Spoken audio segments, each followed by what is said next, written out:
Me desperté con sueño, como de costumbre, pero ya era hora de levantarme.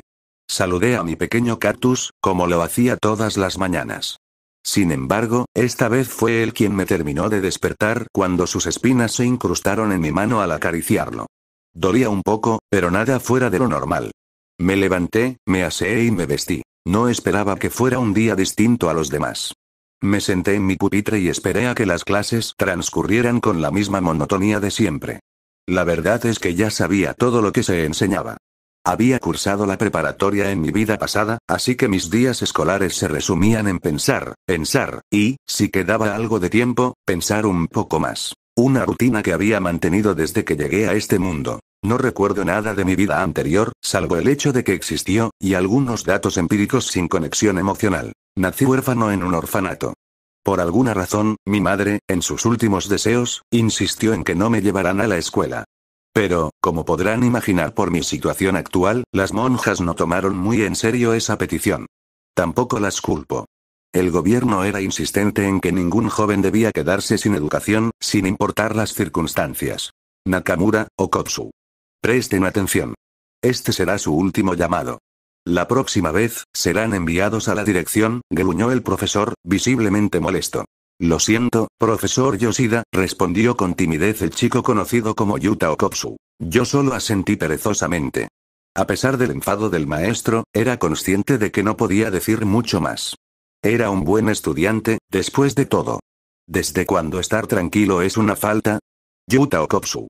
Frágil, tembloroso, siempre parecía llevar encima una extraña energía. Estar cerca de él me provocaba una sensación difícil de explicar, algo raro. Pero hoy era diferente. Ya no se sentía simplemente raro, era francamente espeluznante. Al voltearlo a ver, noté algo. Algo que nunca antes había percibido en él. Una sombra lo rodeaba. No era una sombra normal. Parecía abrazarlo, o quizás aferrarse a él, como un parásito. Ilustración gráfica de cómo sería más o menos, sudé frío. Mi mente se llenó de ansiedad y pánico. Pero debía mantener la compostura. Tenía que ser mi imaginación. Seguro era culpa de ver tantos vídeos de miedo antes de dormir, ¿cierto? Quería creerlo, pero la sombra no se fue. Seguía allí. Y cada vez que la miraba, sentía que me devolvía la mirada. No tenía ojos, pero esas líneas blancas que parecían dientes, no podía ser una coincidencia. Esa cosa me los mostraba a propósito.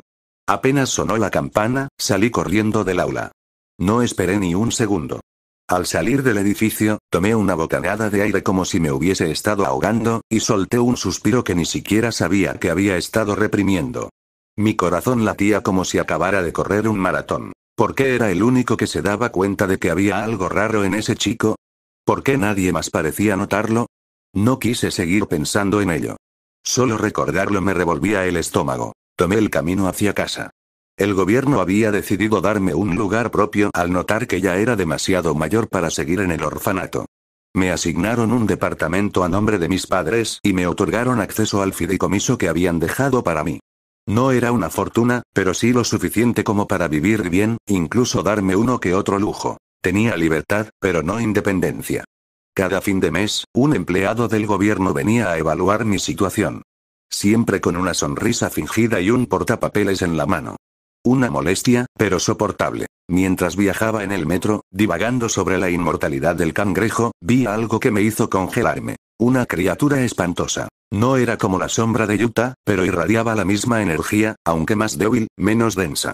Era un pequeño engendro azul verdoso, encaramado en el hombro de una chica que parecía exhausta. Le pregunté a la persona a mi lado si también podía verlo. Me miró con cara de pocos amigos y volvió a clavar los ojos en la ventana, ignorándome por completo. Llegué a mi estación y me bajé.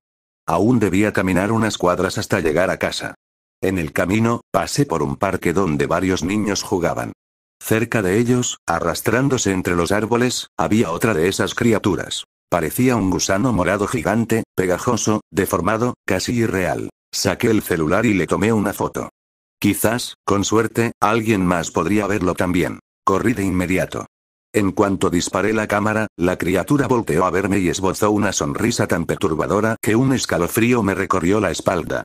No pensaba quedarme allí a averiguar qué haría si se acercaba. No tardé mucho en llegar. Siempre había sido rápido y atlético. Suponía que era genética, porque nunca había entrenado en serio. Pero no sabía qué tipo de genes me daban tanta fuerza, pero parecían casi sobrenaturales. Una vez intenté sacarle provecho para ganar dinero, pero causé tanto revuelo con la ventaja que tenía sobre los demás que terminaron acusándome de dopaje. Desde entonces, ni lo intenté de nuevo. Era un fastidio. Subí la foto a internet con el mensaje: ¿puedes ver esto? ¿O soy el único loco? No esperaba mucho, pero para mi sorpresa, se volvió viral. ¿En serio? Años subiendo cosas que creía interesantes, y lo que despega es esta locura. Guardé mi indignación, no era momento. La mayoría pensó que era un troleo. Otros empezaron a inventar teorías ridículas. Pero entre toda esa avalancha de comentarios inútiles, hubo uno que me hizo detenerme. Alguien respondió exactamente lo que estaba buscando. No estás loco. Eso que ves ahí, es una maldición. Leí el comentario desconcertado. ¿Una maldición? ¿Qué demonios significaba eso? Me metí de inmediato al perfil del tipo. Su foto de perfil era la de un gato blanco con gafas oscuras, y su usuario era un eufemismo por sí mismo, el más fuerte 777. ¿Qué tenía? ¿10 años? Le escribí por privado. Ganju, ¿a qué te refieres? El más fuerte. Supe que ibas a ser un debilucho. Dime, ¿alguna de ellas ha intentado atacarte? Ganju, hasta el momento no. ¿Van a hacerlo? El más fuerte. Mientras no las mires fijamente por más de un minuto, no lo creo. La mayoría de las veces ignoran a los humanos, a menos que tengan hambre. Ganju, van a comerme. El más fuerte. Tranquilo. Solo pasa en algunas ocasiones. Digamos, 7 de cada 10 veces. Ganju, eso no es tranquilizante. ¿Y qué hago para defenderme? El más fuerte. La única forma de matar una maldición, es con otra maldición. Ganju, genial, ahora tendré que coleccionarlas. Quería ser entrenador Pokémon, pero no así. El más fuerte. No, idiota. Me refiero a la energía maldita. Si puedes verlas, entonces puedes tener aunque sea un poco. Ganju, ¿y cómo la uso? El más fuerte. La energía maldita nace de las emociones negativas. Fluye naturalmente por el cuerpo. Bueno, me tengo que ir. Buena suerte. No mueras. Y por cierto, mira películas de terror, eso te va a estimular. Fruncí el ceño. No entendí nada, solo esperaba que esto se acabara. Que fuera un mal sueño o, con suerte, que esa energía maldita se disipara. Qué ingenuo fui. Aquella noche no pude dormir. Me sentía observado. Cada sombra me parecía más densa, más viva, como si algo se escondiera dentro de ellas. Y para colmo, mi cuarto estaba completamente oscuro. La televisión se había descompuesto y el teléfono estaba cargando. No tenía lámpara de noche porque siempre usaba alguno de esos aparatos como fuente de luz. Sí. Le tenía miedo a la oscuridad. Y ahora, más que nunca, tenía razón para temerle. Escuché un sonido. Un quejido sordo, como los gemidos que había oído antes de las otras maldiciones. Venía de mi lado. No quería voltear. No podía. La ansiedad me atrapaba como una red. Pero la impotencia era peor. Así que giré lentamente. Y no vi nada, hasta que sentí algo. Una textura viscosa me envolvía. Como si una baba espesa me abrazara. Volteé. Era la maldición del parque. Me había seguido. Traté de moverme, pero mi cuerpo no respondía. Estaba inmóvil, lo único que sentía era la fuerza con la cual la maldición me estaba aplastando. ¿De verdad iba a morir así?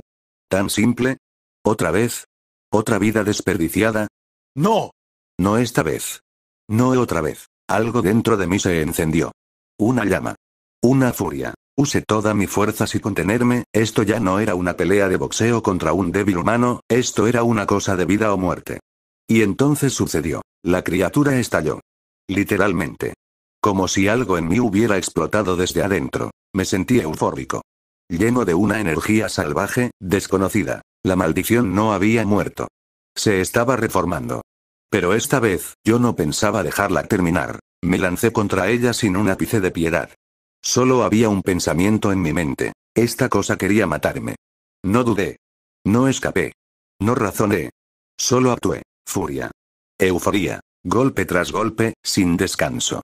No importaba lo que hiciera la maldición para defenderse. Nada funcionaba. Me lanzó coletazos que apenas sentí. Me cubrió con su baba repulsiva.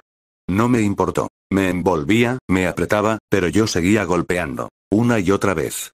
Como si mis puños fueran lo único real en medio del caos. Hasta que, finalmente, cedió. La criatura se deshizo, inerte, y luego desapareció como ceniza en el viento, sin dejar rastro. Lo sentí en mis puños. Energía, pura energía, nacida de mi furia. De mi deseo de vivir. Entonces lo vi. Mis puños estaban envueltos en lo que parecía fuego azul. Pero no eran llamas. Era energía maldita. Fin del capítulo.